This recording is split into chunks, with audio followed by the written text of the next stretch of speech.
एक समय की बात है, एक छोटा मेंढक था, नाम से फ्रेडी था, जो एक प्राचीन कुएं में रहता था। फ्रेडी को अपने दिन कुएं के पास धूप में बैठकर या ठंडे पानी में तैरने में बहुत मजा आता था। जब उसे भूख लगती तो वह कुछ कीड़े पकड़कर खा लेता और उसके लिए जीवन बहुत सुखद था। एक दिन फ्रेडी की मुलाकात एक बड़े कछुए टॉमी से हुई, जो बड़े विस्तृत महासागर से आया था। फ्रेडी ने उत्साहपूर्वक टॉमी के साथ अपनी खुशहाल जिंदगी साझा की और उसे कुएं में बैठने के लिए भी आमंत्रित किया।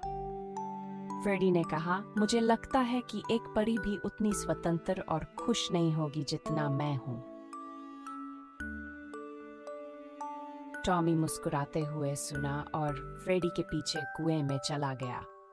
हालांकि टॉमी का बड़ा शरीर मुश्किल से कुएं के मुंह में फिट हो पाया।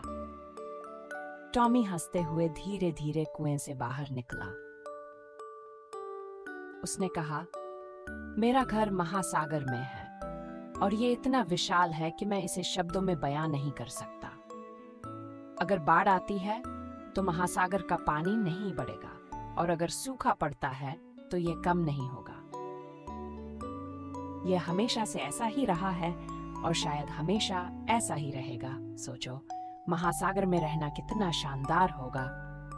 फ्रेडी ने आश्चर्य से सुना, ये महसूस करते हुए कि कुएं में उसकी दुनिया टॉमी के घर की तुलना में कितनी छोटी थी। टॉमी ने अलविदा कहा और अपनी यात्रा जारी रखी। फ्रेडी को थोड़ा उदास महसूस हुआ, लेकिन साथ ही बड़े संसार के बारे में जानने की उत्सुकता भी थी। उसने तय किया कि वह दुनिया की और चीजें देखना चाहता है। इसलिए फ्रेडी ने अपने कुएं को अलविदा कहा और एक रोमांचक यात्रा पर निकल पड़ा।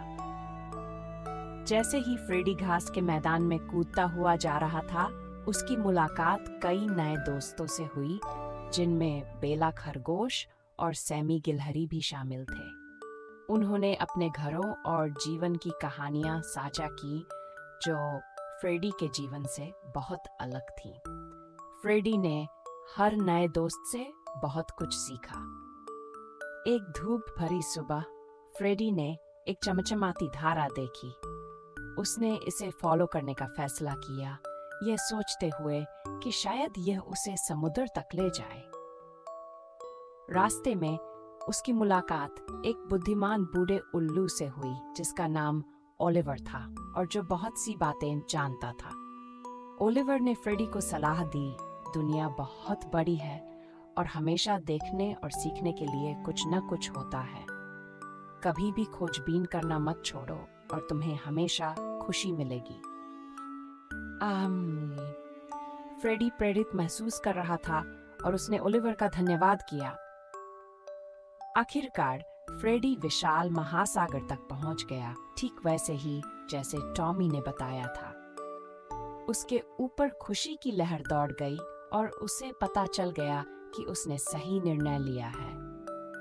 फ्रेडी ने अपने बाकी दिन महासागर की खोज करते हुए और भी अधिक दोस्तों के साथ बिताए। फ्रेडी कभी अपनी छोटी सी कुएं को नहीं भूला, लेकिन वह बड़े विस्तृत दुनिया को खोजकर बहुत खुश था। उसे एहसास हुआ कि जैसे बुद्धिमान बूढ़े उल्लू ने कहा था, हमेशा सीखने और देखने के लिए कुछ और होता है। फ्रेडी का दिल खुशी और आश्चर्य से भरा हुआ था। और इस तरह फ्रेडी मेंढक बड़े खूबसूरत दुनिया में हमेशा खुशी खुशी रहा। उसने और भी कई दोस्त बनाए और अनगिनत रोमांचक अनुभव किए। हर रात फ्रेडी तारों की ओर देखता और अपनी यात्रा को याद करता। फ्रेडी टॉमी की बुद्धिमानी और उस साहस के लिए आभारी था, जिसने उसे अपने छोटे से कुएं से परे खोज करने की हिम्मत दी। और वह हमेशा अपनी नई दोस्तों के साथ अपनी रोमांचक कहानियां साझा करता, उन्हें भी खोज करने के लिए प्रेरित करता। ये एक खुशहाल जीवन था, जो सीखने और दोस्ती से भरा हुआ था। शुभ रात्रि प्यारे बच्चों। आपकी सपनों की दुनिया फ्रेडी की तरह अद्भुत रोमांचों से भरी हो। मीठे सपने। हमें उम्मीद है कि आपको हमारी सोने की कहानी पसंद आई और इसने आपकी रात में थोड़ा सा जादू भर दिया। और अधिक मनमोहक कहानियों के लिए, जिन्हें सुनकर कल्पना को पंख मिले और दया और रचनात्मकता को प्रेरणा मिले, लाइक, शेयर और सब्सक्राइब करना न भूलें। शुभ रात्रि छोटे बच्चों।